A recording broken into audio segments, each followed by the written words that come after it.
안녕하세요. 미부기입니다. 지난주 시장 5개의 빅테크 실적 발표와 FOMC까지 모두 소화하면서 10월 시장 마감했습니다. 3대 지수 모두 10월봉, 양봉 마감하면서 나스닥은 7개월, SPX는 6개월 연속으로 월봉, 양봉 마감하는 기록을 쓰고 있어요. 참고로 나스닥 역사적으로 최고 기록이 7개월 연속입니다. 빅테크 실적의 경우 모두 굉장히 강력했지만 시장의 초점이 AI 투자에 대한 비용 회수로 옮겨가면서 일부 되돌림이 나왔습니다. 이러한 시장의 걱정이 집중된 대표적인 회사는 메타입니다. 메타의 3분기 매출은 26% 증가했고 비용은 32%가 증가했습니다. 그리고 4분기에도 매출은 18%, 비용은 35% 증가할 것으로 예상되고 있죠. 이렇게 비용 증가가 예상되는 상황에서 하이페리온 데이터 센터를 위한 270억 달러 규모의 사모채권을 발행했고 300억 달러 규모의 회사채를 매각하기도 했습니다. 이에 따라 메타는 지난 한 주 고점에서 약 14% 정도 하락하며 마감했어요. 일단 메타에 대한 뷰는 지난 영상과 동일하게 보고 있어요. 금요일 장 마감 때 목요일 저가를 약간 이탈하긴 했지만 이 정도면 더블 바텀 지켜주는 선에서 끝났다고 봅니다. 목요일 역대급 도지를 만든 이유,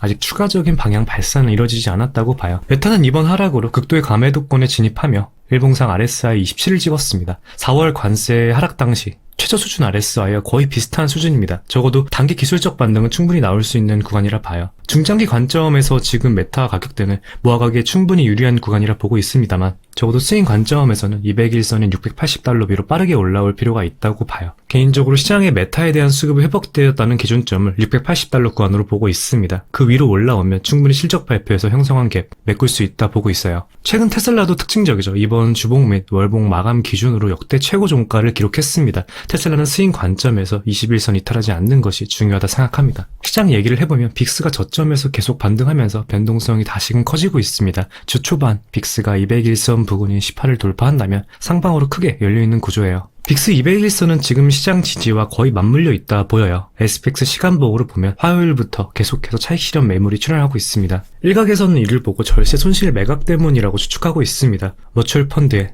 회계 연도에 맞추어서 손실을 확정지어 세금을 줄이는 전략이죠. 큰 추세에서 보면 이 정도는 상승 흐름 속 단기 눌림 정도라고 봐요. 기술적으로 본다면 저번주 SPX 9월 왼쪽 숄더부터 이어지는 쐐기형 저항 돌파하지 못하고 다시 쐐기형 내로 들어왔어요. 지금 방향성을 엄밀히 얘기하면 매수, 매도 양측 모두 방향 확신이 없는 중립으로 전환됐다 보고 있어요. 감마 환경 또한 중립 구간으로 들어왔고요. 리스크는 항상 예고 없이 찾아오고 시장 방향 어디로든 발산할 수 있다는 것을 인지해야 하겠습니다. 개인적으로 주 초반 기존 쐐기 지지 6770선 이탈하지 않으면 다시 6900선 돌파 트라이로 이어질 가능성이 높다고 봐요. 이탈하면 6700선, 6600선 이렇게 계단식으로 열려있는 구조라 봅니다. 11월 초 주요 이슈인데 지난 빅 이벤트들이 산재해 있던 슈퍼위크에서 확실히 상방으로 돌파하지 못했다는 점에서 시장 방향이 조금 우려가 되긴 합니다. 시장 쐐기형 내로 다시 들어왔다는 것은 어떻게 보면 상승 모멘텀 악화를 시사하니까요. 물론 이번 주에도 중요한 이슈들이 많습니다. 하지만 지난주 FOMC와 빅테크들 실적만큼 시장 방향을 바꿀 만한 트리거 정도는 아니라고 생각해요.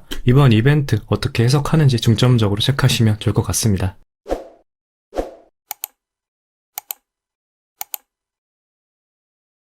마지막으로 괜찮게 보고 있는 ETF 하나 말씀드릴게요. NFLY로 넷플릭스 옵션 인컴 스트래티지 ETF입니다. NFLY는 본주 넷플릭스에 직접적으로 투자하는 방식은 아닙니다. 좀 쉽게 설명드리면 넷플릭스 콜옵션 매수와 풋옵션 매도 조합으로 넷플릭스 주가 추종 효과를 냅니다. 동시에 상당 콜옵션을 매도해서 프리미엄 수취하여 월 인컴을 창출하는 거죠. 즉 넷플릭스 주식을 실제로 들고 있진 않지만 넷플릭스와 거의 같은 델타를 가진다고 보시면 좋을 것 같아요. NFLY는 월 배당으로 인해 단기 현금으로 확보에 적합한 투자 방법입니다. 물론 넷플릭스 자체가 대형 기술주이고 이를 통한 연계 상품이라 다른 고배당 종목들에 비해 배당 자체는 높진 않아요. 대략 월 평균 4% 정도 되는 것 같습니다. 하지만 최근 시장 상황이 대형 성장주 중심의 움직임이 크고 옵션 변동성도 상대적으로 높은 상태라서 옵션 프리미엄 수익이 유리한 환경이에요. 그래서 지금과 같은 장에서 전략적으로 잘 선별하면 월 현금 흐름과 어느 정도 시세 차익도 동시에 추구할 수 있게 괜찮은 방안이라 생각합니다. 그중 넷플릭스를 고른 이유는 현재 200일선 수준까지 내려온 몇 안 되는 대형주이기도 하고 어느 정도 200일선에서 베이스를 다지고 있기 때문이에요. 최근 본주 주식 분할 소식도